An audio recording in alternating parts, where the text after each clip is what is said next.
Alright, let's look at the practice exam 3, problem number 7. Alright, so we want to find the original function f of x given the second derivative and some initial condition here. Alright, so let's do that. Alright, so we need to go back to, say, first, let's try to find f prime of x.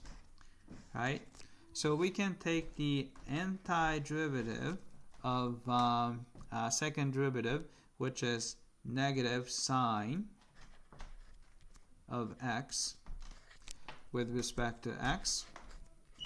Right?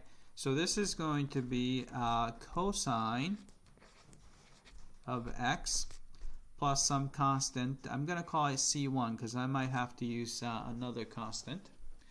Alright, so this is the best we can do from negative sine of x. And then we can use the next condition. So we use this guy, and we're going to use this condition right here. Right? So we know that the f prime of 0 has to be equal to 3. So we have a cosine of 0, which is 1, plus c1. So this is 1 plus c1 has to be equal to 3. Alright, so we can find c1 by subtracting 1 from both sides. c1 is equal to 3 minus 1, 2. Alright, so therefore, we have this complete formula. So from here, we have a complete formula for f prime of x, which is equal to cosine of x plus 2.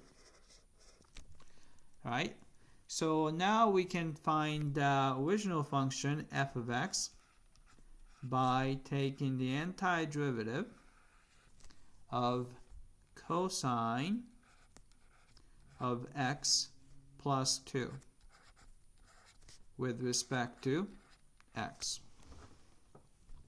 Alright, so antiderivative cosine is sine, so sine of x. Antiderivative 2 is 2x.